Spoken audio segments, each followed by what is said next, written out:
La siguiente creepypasta, historia de terror, leyenda urbana o mito no es apta para personas sensibles. Se recomienda discreción. Desperté, sin saber en dónde estaba, apenas recordando quién era. Lo primero que noté al abrir los ojos fue la pequeña rendija por donde se filtraba una cantidad muy pequeña de luz. Después de eso, la más completa oscuridad. Intenté incorporarme, pero un fuerte dolor de espalda me obligó a quedarme en mi posición. Apoyé una mano en el suelo, sorprendiéndome ante su textura terrosa, llena de polvo, como si no hubiese sido limpiado en centurias. Escuchaba el ruido de la lluvia afuera, lluvia torrencial, al parecer. Iba a tener que limpiar el patio mañana, pero ¿de qué patio hablaba, si sabía que no estaba en mi casa? Lo último que recordaba era caminar por la vereda, yendo al mercado del pueblo, y un ruido chirriante y un golpe y oscuridad. Algo había pasado, era indudable. Intenté levantarme nuevamente, ahora con mucha más facilidad. El dolor de espalda se había calmado, y ahora solamente era un dolor general, en cada parte del cuerpo, pero casi inexistente de tan leve. Me incorporé en el pequeño espacio que tenía y miré alrededor, tratando de penetrar en la negra neblina que me rodeaba, con pocos resultados. Con algo de miedo me acerqué a la rendija, que aparentemente coronaba una especie de puerta de metal. Mis ojos se acostumbraban a la penumbra segundo a segundo y ya distinguía algunas formas. Al parecer estaba en una especie de depósito, con un par de cajas acomodadas en las paredes y otras tiradas por doquier. Me di vuelta nuevamente por 10ª vez, más o menos, y me asomé por el pequeño agujero de la puerta. Se veía una especie de pasillo, pobremente iluminado, y enfrente había otra puerta, casi idéntica a la que estaba tocando yo. Obviamente, la puerta no abría. De hecho, ni siquiera tenía picaporte. Me senté de espaldas a la puerta y, calmando un poco la respiración, intenté otear el lugar en el que me hallaba, sin poder ver nada nuevo, excepto que las cajas estaban en una especie de nichos, como si fuese una cripta. Quedé paralizado. La ausencia de picaporte, los nichos en las paredes, el polvo era inverosímil e improbable, pero todo indicaba que estaba en un panteón. Busqué en los bolsillos de mi pantalón, buscando lo que sea que pudiese ayudarme, pero no había absolutamente nada. Quien sea que me haya puesto ahí, me había despojado de todas mis pertenencias, incluyendo la ropa. Recién me daba cuenta de que estaba vestido distinto, hasta tenía una corbata en el cuello.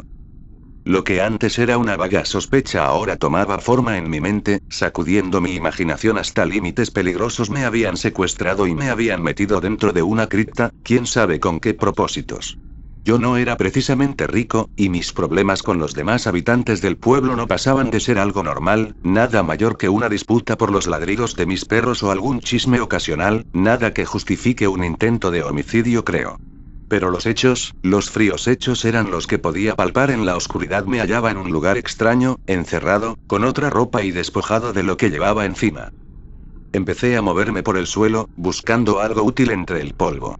Si hubiese sido el protagonista de una película, probablemente hubiese encontrado un encendedor o algún clip para abrir la puerta, pero en la vida real las criptas suelen estar vacías, sacando los ataúdes y los muertos. Entre la adrenalina de la situación, no me había dado cuenta de lo que significaba estar encerrado en una cripta.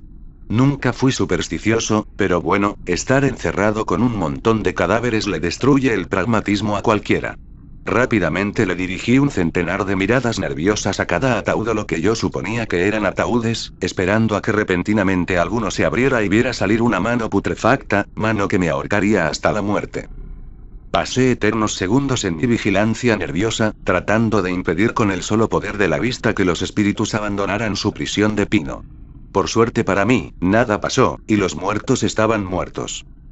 Las pupilas se me habían dilatado lo suficiente como para observar un par más de detalles de mi entorno, y pude observar que lo que yo pensaba que era una cripta estaba bastante abandonada, exceptuando un camino limpio desde la puerta hasta donde suponía que me había despertado, hecho por mí mismo.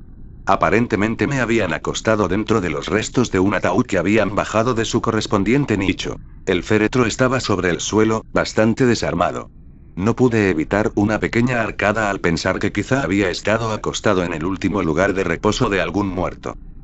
Observando más, tuve una sensación de familiaridad con el panteón, como si ya hubiese estado ahí alguna vez. Sí, probablemente había ido a visitar a algún familiar a algún panteón del mismo cementerio, porque prácticamente no me cabía duda de que estaba en el cementerio de mi propio pueblo. Y, bueno, todas las criptas se parecen, más cuando uno se halla adentro, sin luz y con unos nervios capaces de matar a alguien con problemas cardíacos. Estaba perdiendo el control, definitivamente. Veía sombras, escuchaba lentos chirridos, sentía gritos en la lejanía del cementerio. Sabía que era cuestión de esperar hasta la mañana, cuando alguien pasara por el pasillo que recorría las criptas y me pudiese escuchar, pero realmente no pude contenerme y grité hasta quedarme afónico. Al principio con cierto reparo, porque a veces uno no quiere hacer ruido para no alertar al monstruo que está debajo de la cama o en el nicho de la cripta en donde te encerraron, pero no pude contenerme y grité como nunca grité en toda mi reputísima vida. Obviamente, nadie me escuchó. Obviamente, seguí encerrado, ahora con un dolor quemante en la laringe. Y seguía con miedo, porque los fantasmas no existen hasta que ves una pequeña sombra en el pasillo y ya te estás encomendando a Jehová, Cristo y el Espíritu Santo para que te salven de una muerte segura. Ves que fue un juego de luces y te cagas de risa mientras te fumas un pucho. Estaba desvariando. Probablemente, pero pensar de una manera febril era lo único que me separaba de darme la cabeza contra la pared hasta morirme. Quizá no parezca que estaba en una situación desesperante, pero tenía los nervios destruidos, y no dejaba de ver un espíritu o un no muerto en cada rincón, en cada tapa de ataúd. Pasé el resto de la noche balanceándome en un rincón mientras tarareaba una y otra vez el estribillo de alguna canción de moda.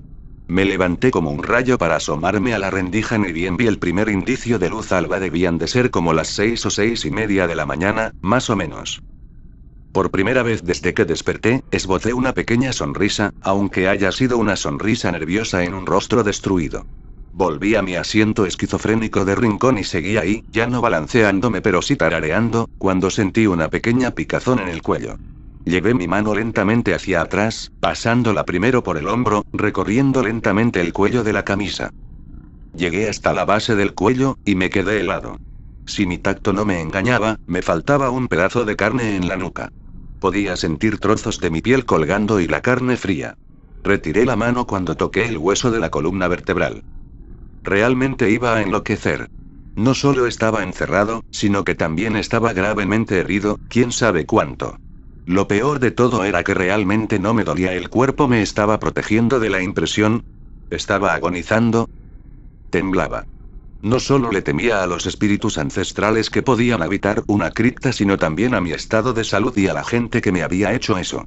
Necesitaba salir de ahí, necesitaba atención médica, necesitaba un descanso. Ya entraba una cantidad de luz bastante respetable, luz solar, iluminando la pared que estaba diametralmente opuesta a la puerta. La luz que se filtraba iluminaba parte del nicho en donde se hallaba el ataúd removido, el ataúd donde había despertado. Movido por la curiosidad, me acerqué al lugar, para ver en la pequeña placa de bronce quién había sido perturbado de su eterno descanso por mis agresores. Un paso a la vez me acerqué, entornando los ojos. Era extraño, pero con la presencia de un hilo de luz el lugar era más sombrío, más amenazador. Pasé por arriba de los restos del féretro y me acomodé como pude para poder ver la placa en donde estaba el nombre del ocupante del ataúd. La placa de bronce, en muda burla, ostentaba mi nombre. Me sentí desfallecer. Ahora todo encajaba, pero estaba muerto. ¿Esto era lo que había después? ¿Por qué? ¿Qué clase de broma era esta? ¿Era un muerto vivo, un fantasma o qué? Logré calmarme, después de un rato. Era curioso, pero realmente tenía pulso, podía sentir la sangre corriendo en un apresurado maratón por todo mi cuerpo. Tenía frío y hambre también, así que, o estaba vivo, o realmente era un muerto muy activo. Si estaba vivo, entonces necesitaba salir urgentemente de ahí. Todavía recordaba que tenía un profundo corte en el cuello. Me debatía constantemente entre la locura y la cordura. Mi cuerpo me daba mensajes equívocos y mi mente no ayudaba mucho precisamente. Aparentemente no había nadie, y si seguía así no iba a tardar en morir, si realmente estaba vivo. La insensibilidad en algunas partes de mi cuerpo, la placa de bronce, que me hayan velado estaba muerto. Pasaron las horas, a cuentagotas. Sentía como algo se quebraba, algo en mi interior. Mi mente se desintegraba poco a poco, presa febril de debates internos sobre mi existencia. Ya estaba totalmente enajenado, necesitaba saber. No me importaba vivir o morir, sino saber realmente qué era, a qué mundo pertenecía.